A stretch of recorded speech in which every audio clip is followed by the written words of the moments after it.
ಅವರಿಗೆ ಸಾಗಬೇಕು, ನಡವಳಿಕೆ ಬದುಕಬೇಕು, ಅವರ ಮಕ್ಕಳಿಗೆ ಶಿಕ್ಷಣ ಕೊಡಬೇಕು, ಅವ್ರ ಸೌಲಭ್ಯ ತೀರ್ಮಾನ ಯಾರ ಮನಸ್ಸಲ್ಲಿ ಬರ್ತದ ಆಗ ನಾವೆಲ್ಲರೂ ಕೂಡ ಬಾಳಗಿಡದಾಗಿ ನಿಸ್ವಾರ್ಥಗಳಾಗಿ ನಿರಹಂಕಾರಿಯಾಗಿ ಬದುಕುವಂತ ಸಾಮರ್ಥ್ಯ ಸಿಗ್ತದೆ. ಆ ಶಕ್ತಿ ಭಗವಂತ ಅನುವಾಸ ಕೊಡ್ಲಿ, ನಾವೆಲ್ಲ ಆರಾಧನೆ ಮಾಡುವಂತ ದೇವರು ಕೊಡ್ಲಿ, ಪೂಜ್ಯರ ಮಾತೃಶ್ವರ ಆಶಯ ಇದೆ ಅಂತ ಹೇಳ್ತಾ ಮಗದೊಮ್ಮೆ ಎಲ್ಲ ಆದರಣೀಯ ಅತಿಥಿಗಳಿಗೆ, ಪತ್ರಕರ್ತ ಸಹೋದರರಿಗೆ, ಬಂದಂತ ಎಲ್ಲ ನವಜೀವನ ಸದಸ್ಯರಿಗೆ, ಎಲ್ಲ ತಾಯಿಯರಿಗೆ ವಂದಿಸಿ ಮಾತನ್ನು ಮುಗಿಸ್ತೇನೆ.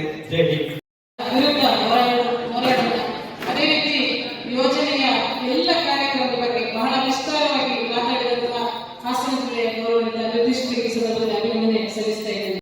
ಅವರು ನಮ್ಮ ತೊಳಚನೆ ಅವರು ಈ ಸಂದರ್ಭದಲ್ಲಿದ್ದಾರೆ. ಅವರನ್ನು ವೇದಿಕೆಗೆ ಪ್ರೀತಿಪೂರ್ವಕವಾಗಿ ಆಹ್ವಾನಿಸುತ್ತಾ ಅವರಿಗೆ ಈ ಸಂದರ್ಭದಲ್ಲಿ ಪ್ರೀತಿಪೂರ್ವಕವಾಗಿ ಸ್ವಾಗತ ಬಯಸ್ತಾ ಇದ್ದೇನೆ.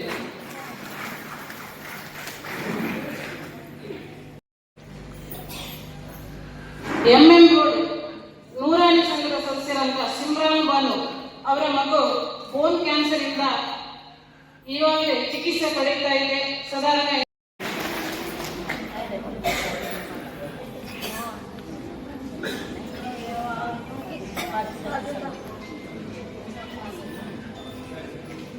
ಎಲ್ಲ ನಮ್ಮ ವ್ಯವಸ್ಥೆಗಳು ಆ ಮಗುವಿನ ಆರೋಗ್ಯದ ಬಗ್ಗೆ ದೇವರ ಪ್ರಾರ್ಥಿಸೋಣ.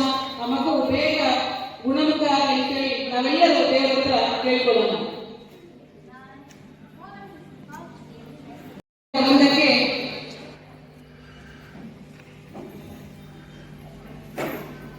ನಮ್ಮ ಜೊತೆಗೆ ಈಗಾಗಲೇ ಸೇರಿದಂತಹ ನಿವೃತ್ತ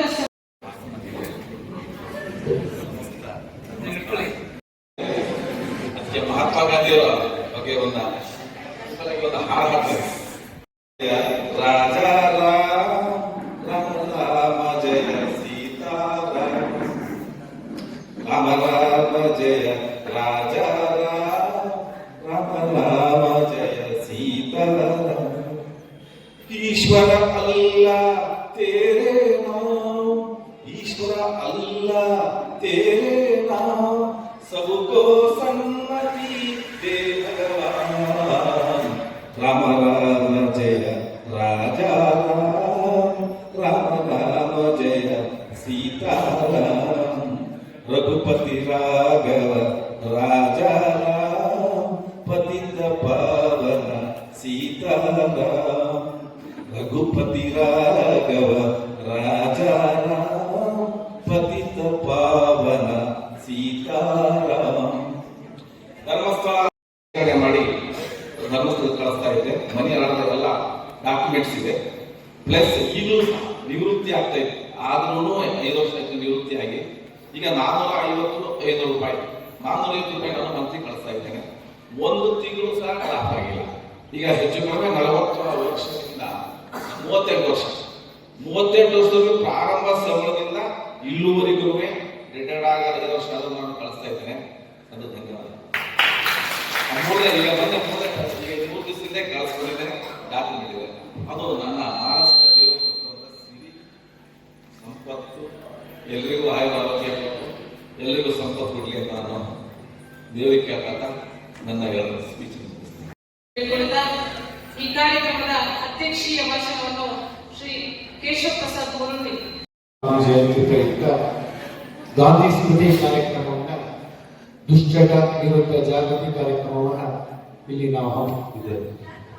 ಈ ವೇದಿಕೆಯಲ್ಲಿ ಆಸೀನರಾಗಿರ್ತಕ್ಕಂಥ ಎಲ್ಲ ನನ್ನ ಗಣ್ಯ ಮಹೋದಯರನ್ನು ನಮಸ್ಕರಿಸುತ್ತಾ, ಹಾಗೆ ವೇದಿಕೆಯ ಮುಂಭಾಗದಲ್ಲಿರತಕ್ಕಂಥ ಎಲ್ಲ ನನ್ನ ಆತ್ಮೀಯ ಧರ್ಮಸ್ಥಳ ಗ್ರಾಮಾಭಿವೃದ್ಧಿ ಯೋಜನೆ ಎಲ್ಲ ಕುಟುಂಬ ವರ್ಗದವರಿಗೆ ನಮಸ್ಕರಿಸುತ್ತಾ, ನಾವು ಪೂಜ್ಯರನ್ನ ಮನಸಾರೆ ಸ್ಮರಿಸಬೇಕು.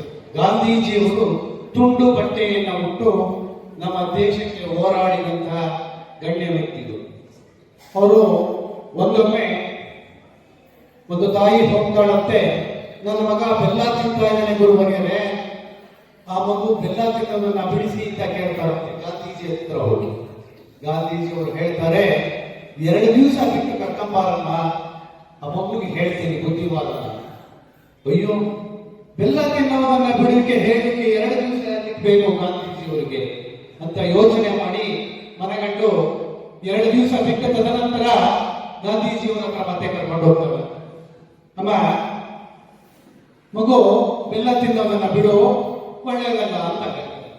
ಗುರುವರಿಯರೇ, ಈ 2 ದಿವಸ ಬಿಟ್ಟು ಕನಸಿನ ರಾಮರಾಜ್ಯ ಅಂತಕ್ಕಂಥದ್ದನ್ನ ನಾವೇನು ಮಾತಾಡ್ತಾ ಇದ್ದೀವಿ, ಆ ಕನಸಿನ ರಾಮರಾಜ್ಯವನ್ನ ಮಹರ್ಷಿ ಡಾಕ್ಟರ್ ವೀರೇಂದ್ರ ಹೆಗ್ಗಡೆಯವರು ನನಸು ಮಾಡಿರ್ತಕ್ಕಂಥದ್ದು ಇವತ್ತು ಬಹಳ ಸಂತೋಷದಾಯಕವಾದಂಥ ವಿಷಯ. ಬಂಧುಗಳೇ, ನಿನ್ನೆ ಮೊನ್ನೆಯದಲ್ಲ, ಅನ್ನ ದಾಸೋಹವನ್ನು ನಮ್ಮ ಕರ್ನಾಟಕದಲ್ಲಿ, ನಮ್ಮ ದೇಶದಲ್ಲಿ ಪ್ರಪ್ರಥಮವಾಗಿ ಜನಗಳಿಗೆ ಉಣಬಡಿಸಿದಂತಹ ಕ್ಷೇತ್ರ ಅಂದ್ರೆ ಶ್ರೀ ಕ್ಷೇತ್ರ ಧರ್ಮಸ್ಥಳ. ಇಷ್ಟೆಲ್ಲವನ್ನು ಮಾಡ್ಕೊತಾ ಬಂದಿದೆ.